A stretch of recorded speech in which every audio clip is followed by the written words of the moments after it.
So, Enrique, you put your twig through here. And this is the grip you achieve to break the limb. Wait, what? This is not Enrique. Hi, guys. This actually brings me to a serious point. So, welcome to episode 9 of Roll with the Fox. Guys, one of the best things about Brazilian Jiu-Jitsu is the fact that we're a community, a tribe. And I think what's happening today in the world has made, you know, we all have our teams and so forth, but it's made us sort of a more universal, across the borders, across tribe lines, a global community. That's the best thing. One of the best things about Brazilian Jiu-Jitsu is that we are a community. So what I'd encourage you to do is reach out. Guys, you don't know how people deal with. Some people are self-quarantined. Some people are forced quarantine. Some people, you know, can deal with, you know, they have a support system at home. Some don't. Or some people deal with it in different ways. So be a good member of the tribe. Be a good member of the community.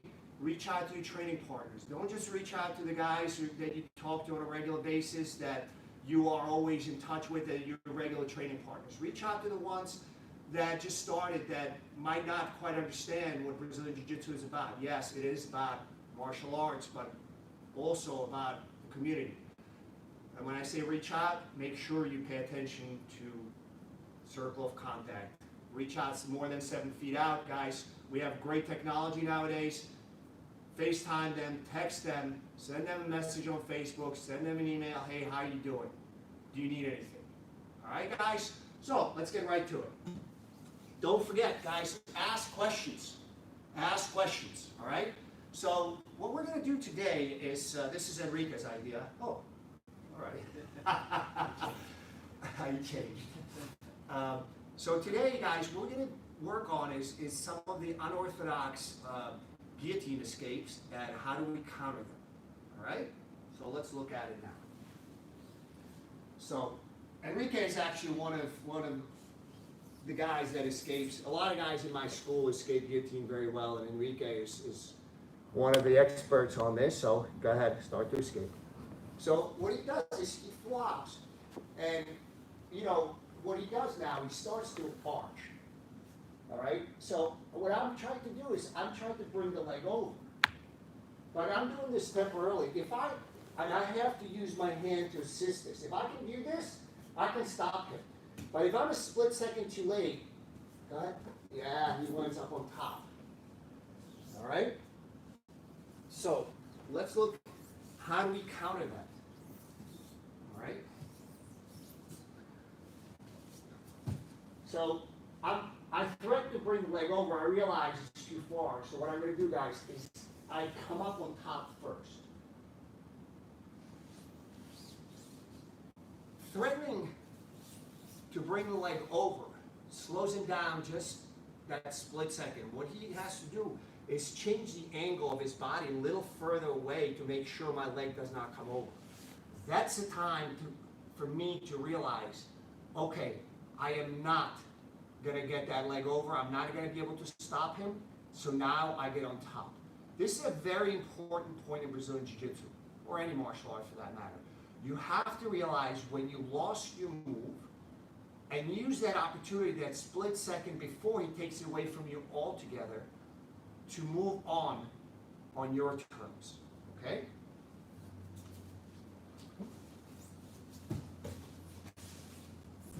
And here we go.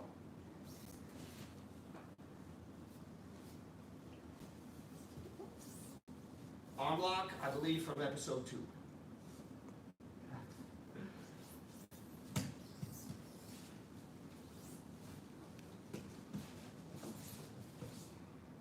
Yeah.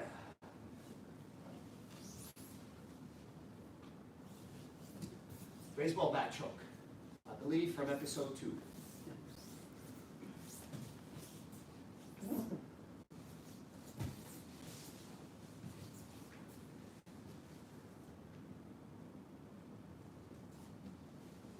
Okay? So, that's one way. Let's look at it another way.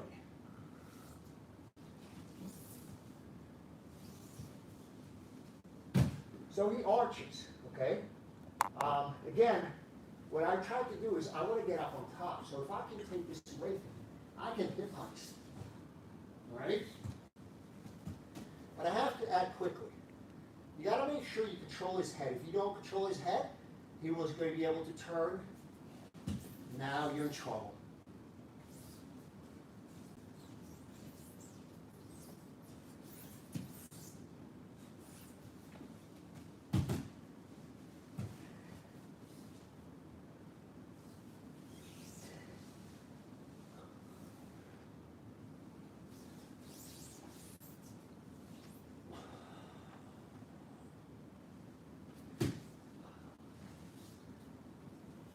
Mounted arm lock, courtesy of episode 2, I believe.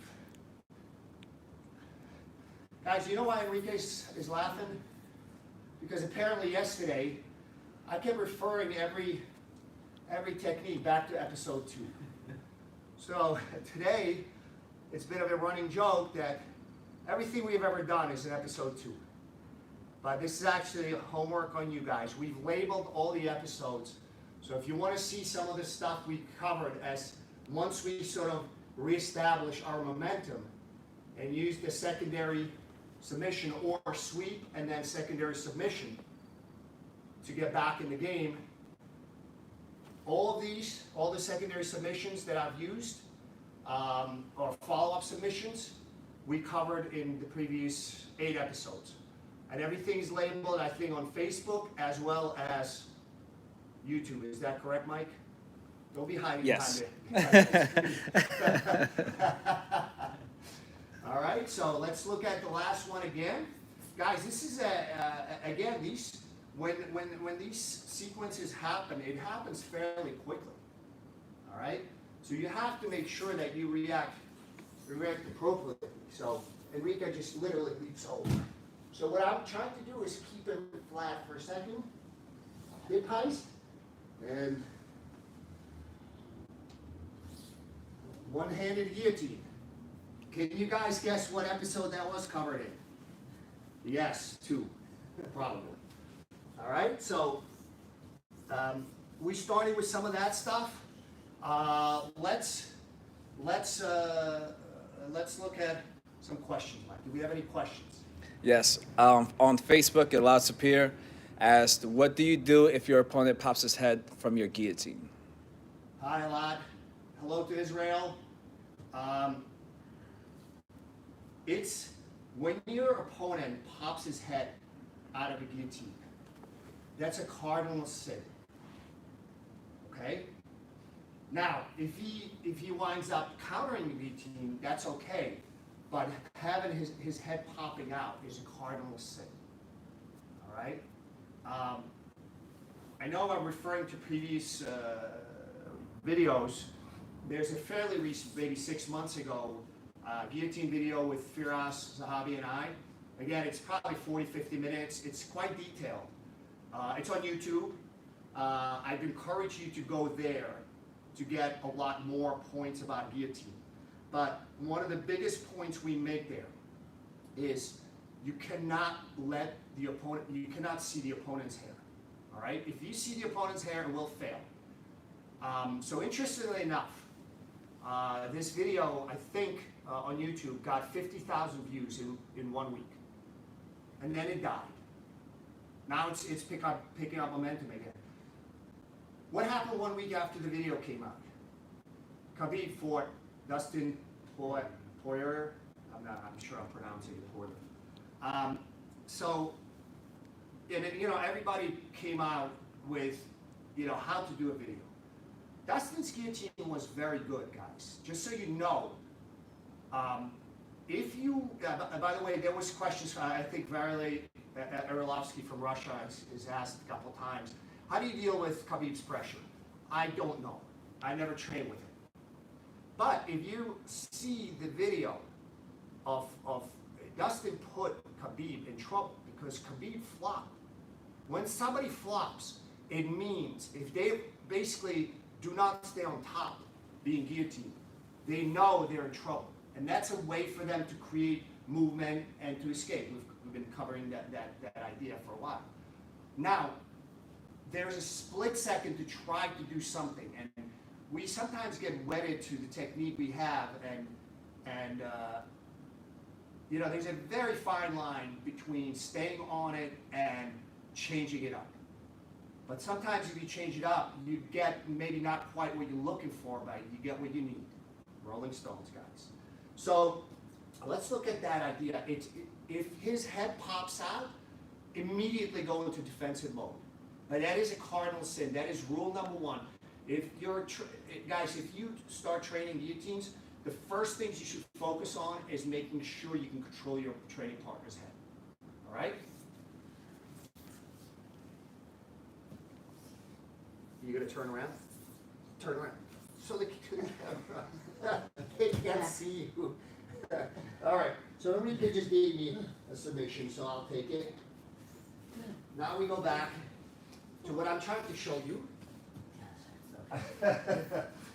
So we can all agree Enrique's got pretty long hair, way longer than mine. All right? So watch when I hit a guillotine where my shoulder is. Can anybody see?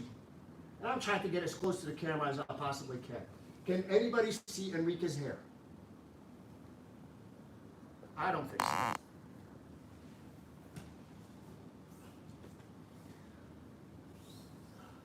Okay?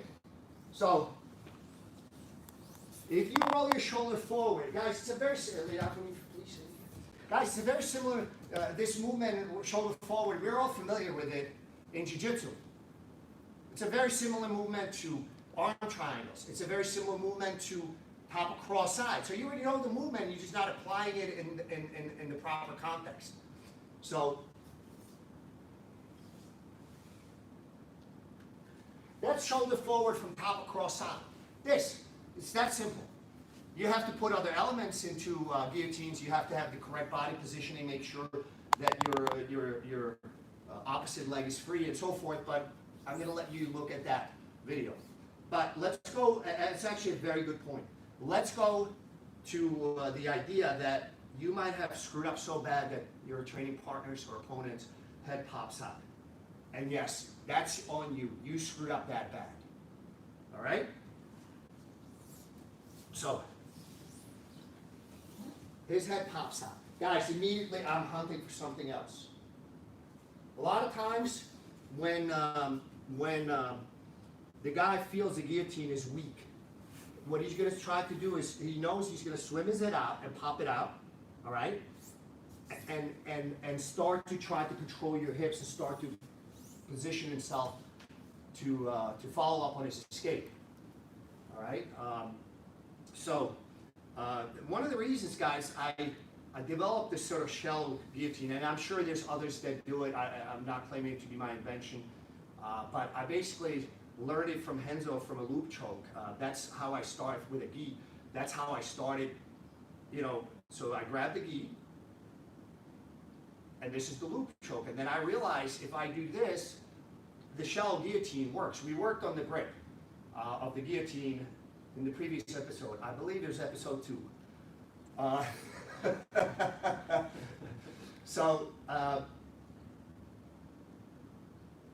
That's when you have a deep guillotine, it doesn't allow you to roll your shoulder forward. When you have a shallow guillotine, it does allow you to roll forward. But let's look at again. What is a possible counter should the guy's head pop up? You know exactly what he's going to do.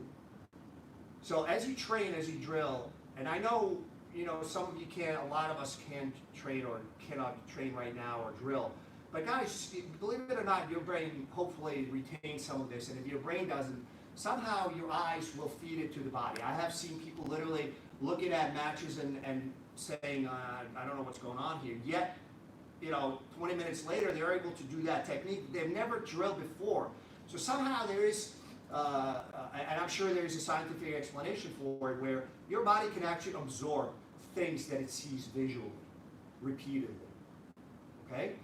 So now, again, guys, if you're homebound, which a lot of us are and should be, If you're in forced quarantine or self-quarantine, this is a time to start to look at things, you know, try to take pleasures in little things. Watch, you know, whatever you can take.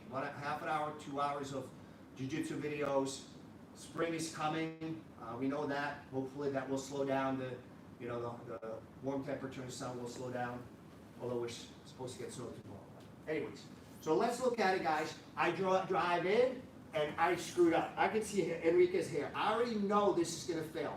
So I know he's going to posture up. I already know that. So I'm looking to get my foot in, pull, and start to attack in a variety of ways. Are you going to pretend to be a plant again? All right, so anytime you feel like you screwed up, or sometimes it's not necessarily your screw up, but probably it is. But if you feel like you've screwed up and he's going to escape, as he's escaping, hopefully the attack was good enough that he has to put some effort in. But a lot of times when people are getting guillotined, what they're doing is this. They want to get their head out and posture. That's the perfect time to attack with split guard. Again, we covered split guard, guys. I believe episode 2. Let's see how many views episode 2 gets relative to the other episodes. That's going to be a real test of whether you guys actually pay attention and watch this whole thing. All right, do we have other questions? On YouTube, George B said, "Great stuff. By chance, are you and Enrique related? I may be watching you too much, LOL."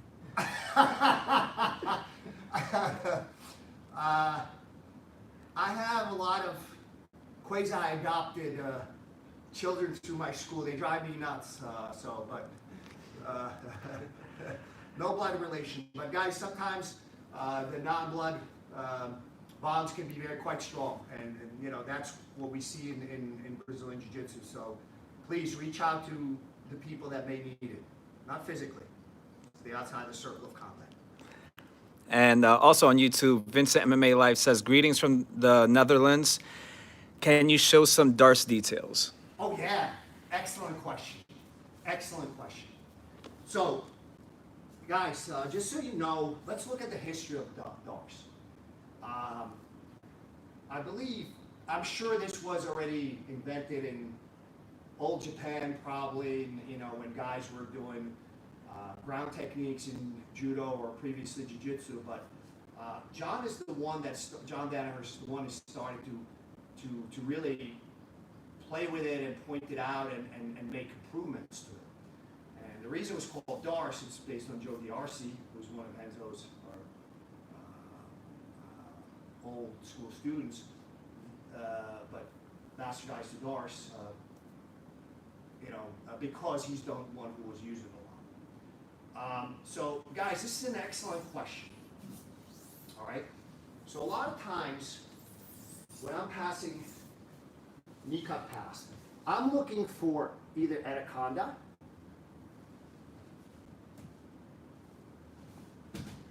or the DARCE. All right, so take a look, turn around for me. So let's look at my body movement. All right. So first of all, people always say, "Fox, my arms are too short." No, they're not too short. My arms are too short right now too. Guys, lean. Okay? So when you lean to his hips, you're going to be able to get your arm a lot deeper. Okay? But when you're leaning, don't just lean like this. All right? Control the head. So as I'm leaning, look at how I'm controlling his head. All right? Now, I can connect. So I want to go in my elbow, and now, this is, if you look at instructionals on YouTube, there's going to be a big number of guys going to say sprawl. Okay? I say no. And you play with this, guys, when you can. Look, I've been holding this for so long, and Enrique's not even doing anything. I'm not squeezing really that hard. The reason is, where is most of my weight? Can somebody guess? Let's see how quick technology is. Where's most of my weight right now? Is anybody responding, Mike? I know it's Sunday morning, but it is Sunday, right? Yes, Sunday. Where's most of my weight? In my hips. Where do I On the want most of ground. my weight? On his arm. I'm not even tightening up. So, play with this, guys. Experiment with this when you can. But you can take my word for it. When you bring your hips on top of the arm, it's a lot stronger than when you sprawl. When you sprawl, logically, most of your weight goes in your hips in the ground. I don't want my weight on the ground. I want it on top of his arm. I want his arm to be pushed into his own carotid with my body weight. Okay? So you don't have to be that strong. All right? Put your body weight into it. It's a lot stronger than if you sort of squeeze it like this and you spread your weight. So, but let's look at a couple of other finer points. So, as I'm doing this, his hand is on top of my top of my back. So I need to get rid of it. So I can back step and go. All right. Now look where my weight is. I'm not squeezing really hard, but now, guys, what I want to make sure is if I twist to his head, if my body twists to his head, that becomes a crank. If I turn more square or slightly biased towards my right, it becomes a choke. I personally am a fan of chokes. I don't want to, adjust amateurishly anybody's neck. All right? So I'm a fan of chokes. Now, if your arms are really short, we're going to go over a shortcut, pardon the pun. Or maybe your opponent's got just really broad shoulders. So when that happens, guys, and you commit to it, you realize, oh man, I'm not getting through. So normally we're going inside. This time, because I can't connect my arms. So if you're doing this, it's kind of slipping or you're barely holding on, you can switch to the outside. So your hand goes in the middle between his shoulder blades. You can grab your wrist.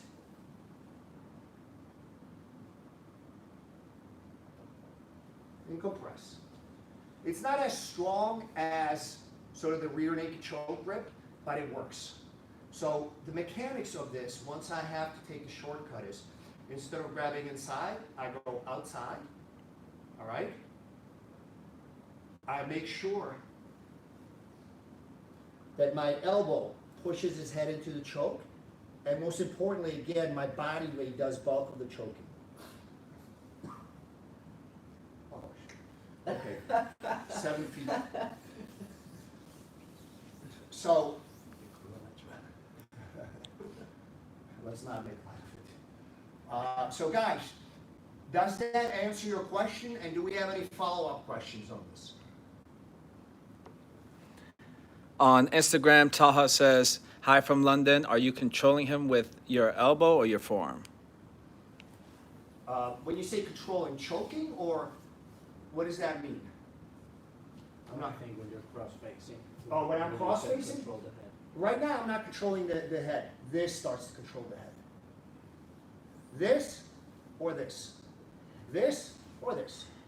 Sorry. It's a question from London. So again, it's this.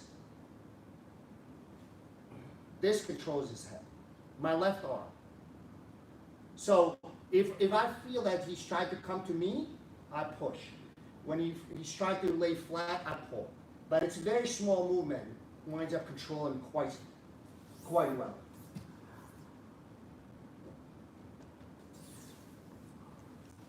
And on Facebook, Adam Walker asks, do you like to catch the legs when finishing the DARCE? No. And the reason for that is I want to be square anytime. So say, for example, you can do it, and I've seen guys do it from half guard, but my connection is not as good as, so I can be rocked. I don't quite have my body weight on him. So right now, I'm worried about getting swept, even if I step over. I don't quite have, I want my weight. So notice that if I lock it up from here, I will step over. I want my weight on him. This is where I want my weight. If I step, my weight starts to redistribute. I don't want to redistribute it. Okay?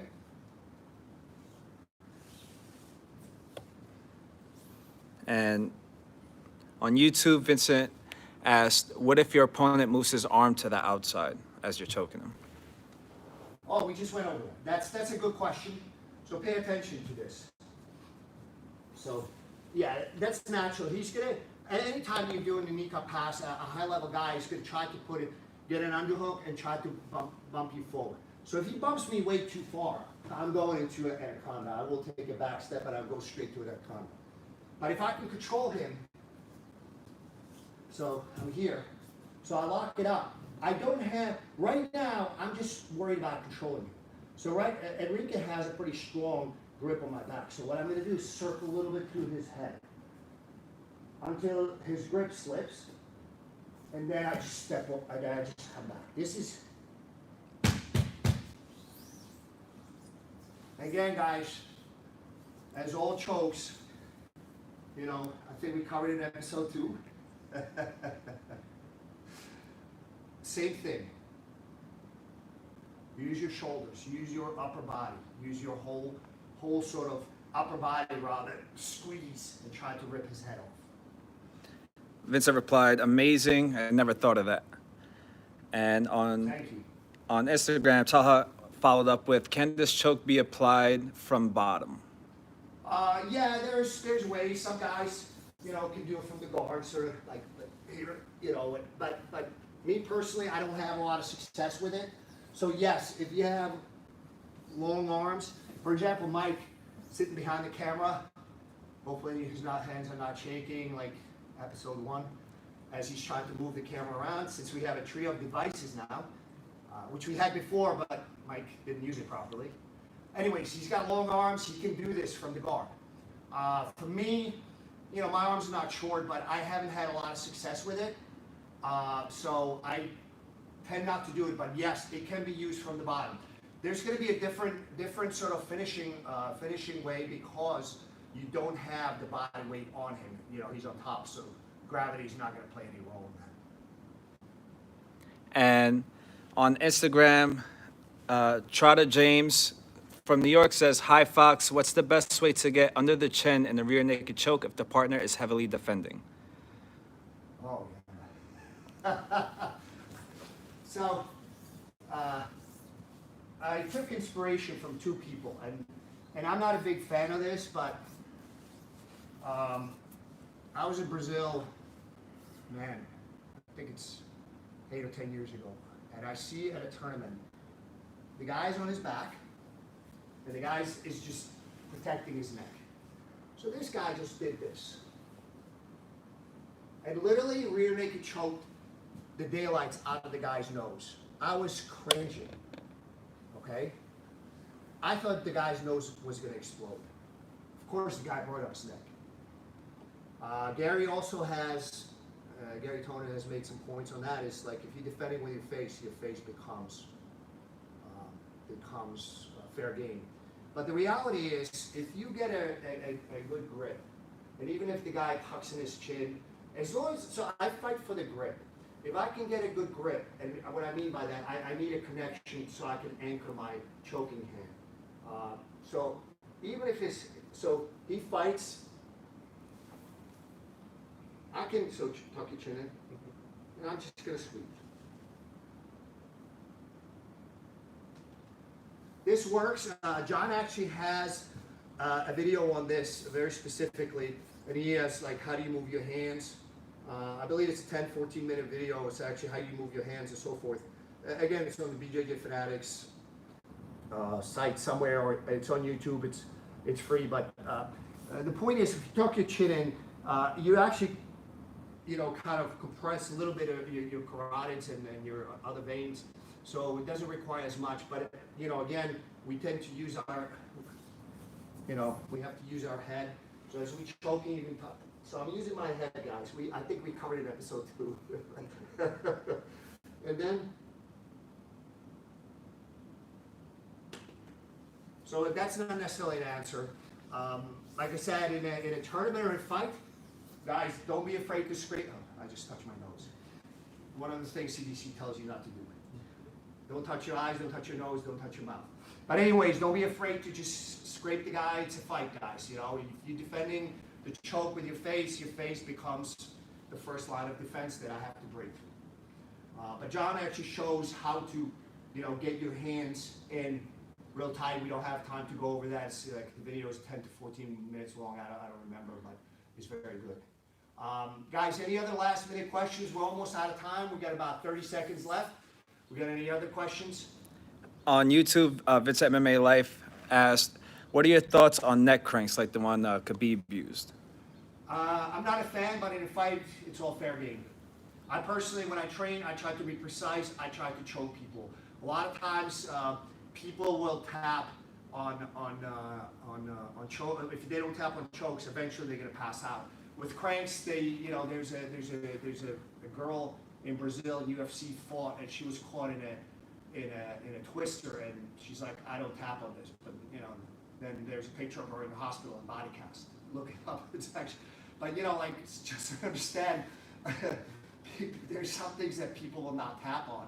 So I personally prefer chokes to cranks, but you know, in the heat of the battle, things happen, and you know,